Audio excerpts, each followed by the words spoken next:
Cuán firme cimiento se ha dado a la fe. A través de la Biblia, un análisis de la Biblia libro por libro que le ayudará a crecer espiritualmente. Estos estudios fueron diseñados por el Dr. J. Vernon McGee. Acompáñenos en este fascinante recorrido a través de la Biblia. La palabra de Dios. Los muros que rodean a Jerusalén han sido reconstruidos y el templo está en construcción. Nehemías ha hecho todas las reparaciones necesarias para que la ciudad de Jerusalén sea protegida y que también haya cantores, porque él quiere que ellos tengan gozo en el Señor. Bienvenido a través de la Biblia, el programa donde conocemos a Dios en su palabra. Soy su anfitrión, Heiel Ortiz.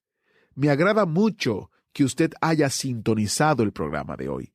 Estamos en el capítulo 7 del libro de Nehemías. Está en el Antiguo Testamento, la palabra de Dios, la Biblia. Dicho esto, iniciamos nuestro tiempo en oración y dedicación a nuestro Dios. Padre Celestial, te damos gracias porque tu palabra nos enseña y nos muestra cuál es tu voluntad, buena, agradable y perfecta. A través de este estudio te pedimos que así como los muros de Jerusalén fueron reconstruidos, tú también reconstruyas nuestras vidas alrededor de Jesucristo como fundamento y base principal. Obra en nosotros y obra en todo aquel que aún no te conoce para que también su vida sea edificada y fundamentada en Cristo. Te lo pedimos en el nombre de Jesús. Amén. Con nosotros, nuestro maestro Samuel Montoya y el estudio bíblico de hoy. Llegamos hoy, amigo oyente, al 7º capítulo del libro de Nehemías. Y espero que usted tenga su Biblia abierta y que también tenga sus notas y bosquejos. Si no los tiene, escríbanos solicitándolos y con todo gusto se los enviaremos gratuitamente. Bien, hoy vamos a entrar a una genealogía. Posiblemente no parezca algo muy interesante, pero creemos que es tan inspirado como lo es el versículo 16 del capítulo 3 de Juan. Y no decimos que sea tan importante porque no creemos que lo sea, por lo menos para nosotros, pero es de suma importancia para Dios. Ahora, al entrar en este capítulo 7, vemos que los muros de Jerusalén han sido reedificados, como mencionamos en nuestro programa anterior. Y vamos a ver que ellos comienzan ahora a proteger la ciudad. El templo ha sido reedificado y gran número de las casas también. Dentro de los muros todavía se está limpiando los escombros que allí había. Pero ahora es necesario proteger la ciudad porque el enemigo que había tratado de estorbar, de molestar la tarea de la reedificación de los muros, todavía es el enemigo y puede tratar de entrar y destruir la ciudad. Notemos ahora lo que dice aquí el versículo 1 de este capítulo 7 de Nehemías. Luego que el muro fue edificado y colocadas las puertas, y fueron señalados porteros y cantores y levitas. Ahora lo que ocurrió aquí fue esto. Todos estos fueron señalados, nombrados para la protección de la ciudad, una forma necesaria de protección práctica de la ciudad y para la protección de la vida espiritual. Queremos que usted se dé cuenta de quiénes son aquellos que son llamados los porteros.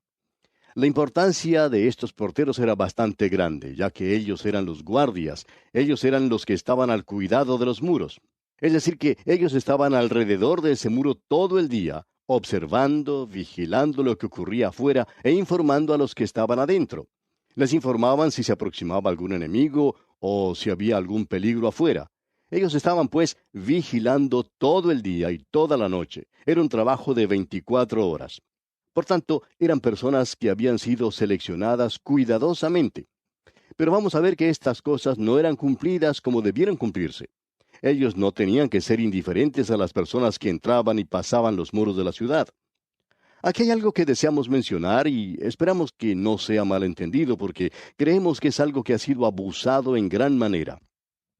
Se nos dice hoy que no tenemos que ser indiferentes con aquellos que llegan a nuestra reunión, a nuestra asamblea o comunión, porque no vamos a tener comunión con todos aquellos que profesan ser creyentes. Y quisiéramos que usted se dé cuenta de lo que Pablo dice allá en su primera carta a los Corintios, capítulo 5, versículo 11. Ya lo hemos observado antes, por tanto lo vamos a usar nada más para recordar algunos aspectos. Dice el apóstol Pablo: más bien os escribí que no os juntéis con ninguno que, llamándose hermano, fuere fornicario, o avaro, o idólatra, o maldiciente, o borracho, o ladrón, con el tal ni aun comáis. Debemos decir que esto es un poquito diferente en el día actual. Nosotros le estamos dando más importancia a la doctrina. Y hablando sinceramente, creemos que es algo muy importante que aquellos que niegan la infalibilidad de las Escrituras, así como la deidad de Jesucristo, no creemos que deberíamos hacerlos nuestros hermanos. Y ciertamente no podemos tener ninguna comunión con ellos en el verdadero sentido de la adoración. Pero el apóstol Pablo no está hablando aquí de la doctrina cuando él habla de aquel que fuere fornicario.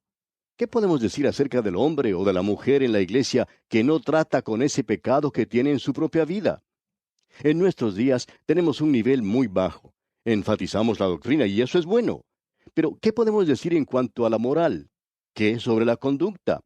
Eso es lo que Pablo enfatiza en el versículo que leímos y lo que en realidad es de mayor importancia. Ahora, otra cosa que él menciona aquí es la avaricia. ¿Qué podemos decir acerca de esa persona que ama más al dinero que a todo lo demás?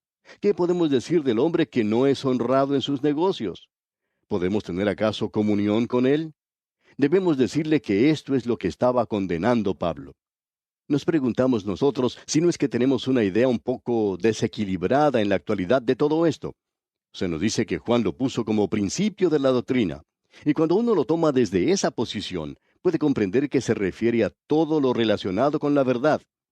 Allá en la segunda epístola del apóstol Juan, versículos 10 y 11, él dice: Si alguno viene a vosotros y no trae esta doctrina, no lo recibáis en casa, ni le digáis bienvenido, porque el que le dice bienvenido participa en sus malas obras. La doctrina aquí es la totalidad de la verdad mantenida por los apóstoles. De eso es de lo que está hablando Juan. Encontramos grupos que no mantienen toda la doctrina, pero mantienen la infalibilidad de las Escrituras y estas otras cosas, es decir, la deidad de Cristo y el hecho de que Él murió por nuestros pecados, lo cual es muy importante. Ahora, ¿quiere esto decir entonces que no vamos a tener comunión con ellos? ¿Quiere eso decir que debemos juzgarlos? Por supuesto que no. Y esa es la dificultad que encontramos hoy. Pablo le dice al joven Timoteo en su segunda carta a este joven, capítulo 2, versículo 19, pero el fundamento de Dios está firme, teniendo este sello: conoce el Señor a los que son suyos, y apártese de iniquidad todo aquel que invoca el nombre de Cristo. Ni usted ni yo lo sabemos, pero Dios sí lo sabe. Debemos tener mucho cuidado, eso es todo. Esa idea que tenemos hoy de querer juzgar a nuestros hermanos porque ellos no hacen las cosas de la manera que nosotros pensamos que se debería hacer, es algo que está fuera de todo esto, por supuesto, y está bien equivocado. Tenemos que entender que la comunión vale mucho para ser desperdiciada por mero sentimentalismo. Eso es lo que nosotros necesitamos reconocer. Y también por ganancia personal. Hay muchas personas que cierran sus ojos a lo que ocurre a su alrededor. Hay ciertos laicos que no quieren ver los pecados del ministerio, y los ministros que cierran sus ojos para no mirar los pecados del laico. Esto va directamente al grano, ¿no le parece? Él dice que no debemos cerrar nuestros ojos a estas cosas. Tenemos que romper nuestra comunión con ellos sobre estos asuntos. No debemos juzgarlos. ¿Quién nos ha llamado a nosotros para ser jueces? Lo que quiere decir es lo mismo que ocurre en muchos países, que la vigilancia continua es el precio que debemos pagar por tener libertad. Por tanto, debemos estar siempre listos. Así es que esta gente aquí tenía sus guardias sobre los muros. Ellos eran muy importantes. Ahora ellos también tenían a los cantores. Junto con los porteros se mencionan los cantores. Yo no estoy en ese grupo, se lo puedo asegurar. El espíritu de alabanza es el espíritu de poder. Y vamos a ver que Nehemías dice más adelante en el próximo capítulo: porque el gozo de Jehová es vuestra fuerza. Y el espíritu de alabanza es, por tanto, el espíritu de poder. Esto quiere decir que debemos ser un grupo de personas que nos estamos regocijando. Eso es algo que falta en nuestras iglesias, amigo oyente. Las iglesias en la actualidad no están formadas por un grupo de personas muy alegres. Sí, ya sabemos que ellas se ríen si uno les cuenta una historia alegre o un chiste y que disfrutan de un banquete, pero no disfrutan de un estudio bíblico. Usted debería estar donde nosotros estamos a veces para que se dé cuenta que hay algunos que disfrutan del estudio bíblico, pero hay otros que no. Es muy interesante notar quién no lo está disfrutando y por lo general son aquellas personas que son las débiles, que en realidad están creando problemas en la iglesia. Ellos no disfrutan de este estudio bíblico. Ahora Pablo dice que la señal del creyente lleno del Espíritu es esta: no os embriaguéis con vino, en lo cual hay disolución. Antes bien sed llenos del Espíritu, hablando entre vosotros con salmos, con himnos y cánticos espirituales, cantando y alabando al Señor en vuestros corazones. Y queremos que usted note esto de hablando entre vosotros con salmos. Pues bien, yo puedo hablar, pero no puedo cantar. Pero uno canta en su corazón, amigo oyente. Si usted encuentra algo de música en mí, bueno, todavía está dentro de mí, nunca ha salido. Creemos que aún está en mi corazón. Mi corazón canta a veces. Yo quiero que usted sepa eso. Me gustaría cantar, eso es algo que quisiera hacer, pero lamentablemente no sé hacerlo bien. Ahora, salmos dice aquí, y eso quiere decir alabanza. Quiere decir cuán dulce es el nombre de Jesús. Himno quiere decir las perfecciones atribuidas a la deidad. Santo, santo, santo es el Señor de los ejércitos. Amigo oyente, eso es algo verdaderamente maravilloso y es lo que da gozo a cada una de nuestras vidas. Cuando usted está andando en la voluntad de Dios y usted se encuentra en el mismo centro de su voluntad y está manteniendo comunión con Él, es algo cierto que usted va a estar lleno de gozo en su vida.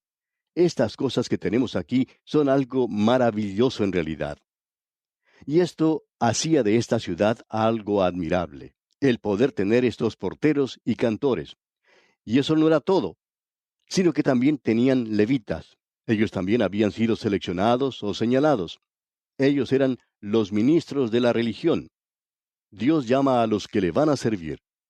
El escritor del libro de los Proverbios dice en el capítulo 18, versículo 16, la dádiva del hombre le ensancha el camino y le lleva delante de los grandes. Esta es una gran verdad.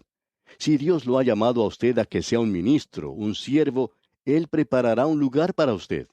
Él le dará el lugar donde puede servirle mejor y eso creemos es la verdadera prueba. Notemos ahora que en el versículo 2 de este capítulo 7 de Nehemías, él dice, mandé a mi hermano Hanani. Cuando él está diciendo aquí mi hermano, probablemente no quería decir que es hermano de sangre. Hay algunos que dicen que es el hermano de Nehemías, otros que es simplemente un compatriota. Una de las cosas que podemos considerar es que al comienzo del libro de Nehemías, cuando éste se encontraba todavía en el palacio en Susa, uno de sus hermanos de Jerusalén llegó, y es la misma persona que se menciona aquí, y que era el mismo Hanani. Él fue quien le trajo el informe a Nehemías, y es uno de los líderes, aparentemente, y ahora en Jerusalén se encuentra realizando algunos negocios del reino. Entonces Nehemías dice en el versículo 2, mandé a mi hermano Hanani y a Ananías, jefe de la fortaleza de Jerusalén. Y Nehemías les da a ellos el cuidado de la ciudad de Jerusalén. ¿Por qué nombra a Nehemías como jefe de la fortaleza? ¿Acaso porque era un hombre educado y había ido a algún seminario? ¿Es eso lo que dice su Biblia? En la mía tampoco lo dice, amigo oyente. Dice, porque éste era varón de verdad y temeroso de Dios más que muchos. Él era un hombre fiel, no educado. Y quisiéramos que muchos de los estudiantes en los seminarios en la actualidad entendieran bien esto. No queremos de ninguna manera ser malentendidos, por favor. Necesitamos ministros, pastores bien educados. Y este fue el comienzo del sistema escolar en los Estados Unidos. Y la razón fue precisamente que querían un ministerio bien educado, y es necesario. Pero uno puede hacerse sedentario en algo como esto, si siempre sigue en la misma dirección. Hay muchos hombres hoy que aparentemente no tienen el suficiente carácter, pero que son educados. Alguien dijo, es posible educar hasta a los tontos. Y eso es verdad. Hay muchos tontos educados en este mundo, no solo en el ministerio, sino en todas partes. Pero lo que Dios quiere, amigo oyente, es fidelidad. Y se requiere de un mayordomo que sea hallado fiel. Eso es lo de suma importancia. Amigo oyente, ¿puede depender su pastor de usted? ¿Puede Dios depender de usted? Eso es lo importante. ¿Pueden depender de usted sus amigos y hermanos creyentes? ¿Es usted fiel? La educación es buena si usted es fiel. Si no, no tiene ningún valor. Cuando uno no es fiel, no tiene ningún valor. Notemos ahora lo que dice el versículo 3 de este capítulo 7 de Nehemías. Y les dije, no se abran las puertas de Jerusalén hasta que caliente el sol, y aunque haya gente allí, cerrad las puertas y atrancadlas. Y señalé guardas de los moradores de Jerusalén, cada cual en su turno, y cada uno delante de su casa. Las entradas debían ser observadas durante todo el día, y durante la noche todos tenían que estar bien vigilantes porque no sabían lo que podía ocurrir. Cada uno tenía que cuidar por lo menos su propio hogar. Así que Dios nos hace responsables por lo menos por nuestro propio hogar, aquellos que están más cerca de nosotros. El Señor Jesucristo dijo, lo que te digo a ti, lo digo a todos. Velad. Esa tendría que ser la actitud de todo creyente. Ahora el versículo 4 dice, porque la ciudad era espaciosa y grande, pero poco pueblo dentro de ella, y no había casas reedificadas. O sea que no estaban todas terminadas en esta ocasión. Quizá un hombre podría estar interesado en edificar su propia casa y olvidarse de su tarea de vigilar y cuidar. Y usted puede apreciar en la forma en que todo había sido reedificado, en una mano la cuchara de albañil o el palustre, y en la otra la espada. Y esa es la forma en que nosotros tenemos necesidad de utilizarlas hoy en la obra del Señor. Ahora, en el versículo 5 comienza la genealogía del primer remanente. Y quisiéramos que usted tome nota de esta genealogía porque es muy importante. No la vamos a leer toda porque puede suceder que muchos aparatos de radio sean apagados si lo hacemos, pero creemos que vale la pena leerlo y vamos a recomendarle que usted lo lea en la comodidad de su hogar. Es la misma genealogía que se menciona en el capítulo 2 de Esdras. Ahora, ¿por qué gasta Dios tanta tinta en presentar 2 veces la misma genealogía? Bueno, permítanos decirle por qué. La palabra de Dios dice que los justos están siendo recordados eternamente. Dios dice, yo conozco a esa gente y quiero que usted sepa que los conozco. Él ha colocado estos nombres aquí y lo hace por duplicado, como si fuera una copia con papel carbón. Se nos cuenta que en algunas oficinas del gobierno en ocasiones se hace hasta 15 copias de papel carbón de las cosas que se escriben. Y bueno, Dios hace prácticamente lo mismo. Él lo presenta esto una vez y lo vuelve a presentar 2 veces. Él dice, quizás esto no le parezca interesante, pero para mí lo es. Yo conozco a cada uno de ellos. Son míos. Y estos son los que están en el libro de Dios. Esto es simplemente una hoja del libro de las memorias de Dios. Dios dice, yo escribo sus nombres. Ellos fueron fieles. Estos son los que han sido hallados fieles a Dios. Usted puede encontrar muchos de estos en las Escrituras. Aquí en el tercer capítulo teníamos uno. En el capítulo 49 de Génesis tenemos la lista de los 12 hijos de Jacob. También tenemos la lista de los valientes de David allá en el segundo libro de Samuel. Otra vez lo vemos en los primeros 10 capítulos del segundo libro de Crónicas. Allí no vemos otra cosa que nombres. Ahora, el capítulo 16 de la epístola a los Romanos, en su mayor parte, es una lista de nombres, como sucede también en el capítulo 11 de la carta a los Hebreos. Nombres de personas que se presentan una y otra vez en la palabra de Dios. Ahora, estos son simplemente nombres para nosotros, pero Dios los recuerda a ellos. Esto es maravilloso, amigo oyente. Veamos ahora algo de eso. No vamos a leer todos estos nombres, por supuesto, pero leamos los versículos 5 y 6. Entonces puso Dios en mi corazón que reuniese a los nobles y oficiales y al pueblo, para que fuesen empadronados según sus genealogías. Y hallé el libro de la genealogía de los que habían subido antes, y encontré en él escrito así: Estos son los hijos de la provincia que subieron del cautiverio, de los que llevó cautivos Nabucodonosor, rey de Babilonia, y que volvieron a Jerusalén y a Judá, cada uno a su ciudad. Y luego sigue la lista de todos ellos. Estos nombres están escritos en el libro de la vida del Cordero. Y aquí están. No sabemos nosotros quiénes son ellos. Descendamos ahora hasta el versículo 7, y allí encontramos a los hijos de Azgad. Ahora, ¿quién sería este Azgad? Bueno, amigo oyente, Azgad fue un hombre que fue llevado al cautiverio en Babilonia.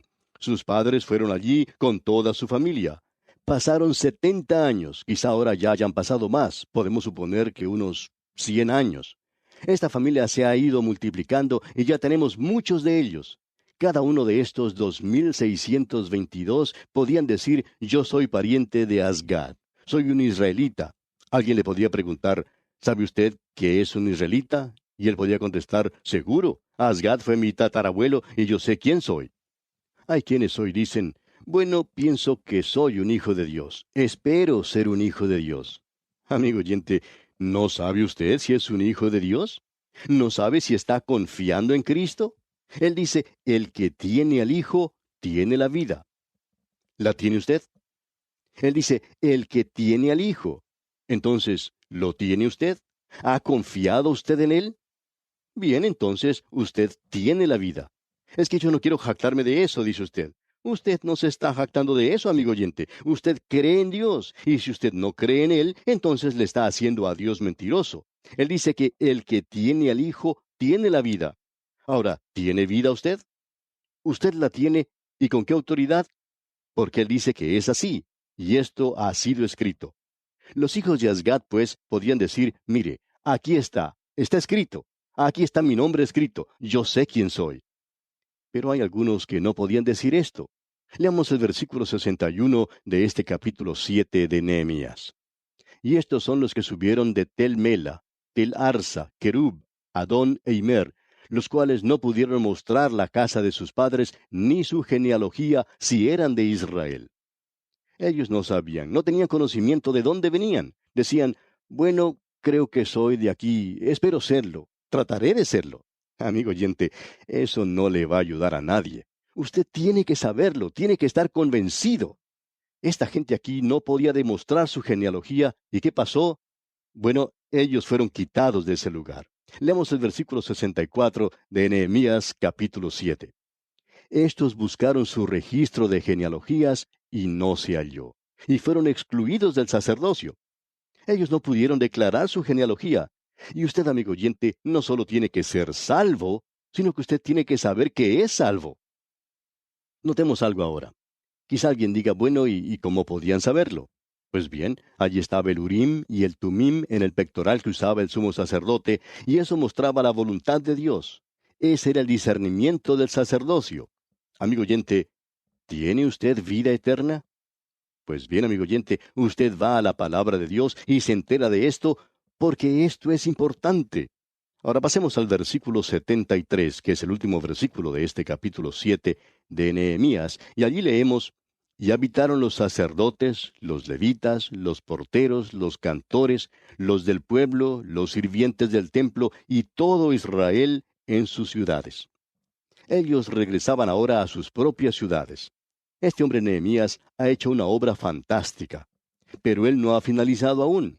Vamos a entrar al capítulo 8 para tener una de las lecturas bíblicas más interesantes de las que puede haber oído. Vamos a estudiar ese capítulo en nuestro próximo programa y esperamos que usted nos acompañe. Este es uno de los grandes capítulos de la Biblia y es un capítulo que trajo avivamiento a ese país. Y aquí vamos a detenernos, amigo oyente, porque nuestro tiempo ha tocado ya su fin. Le invitamos para nuestro próximo programa.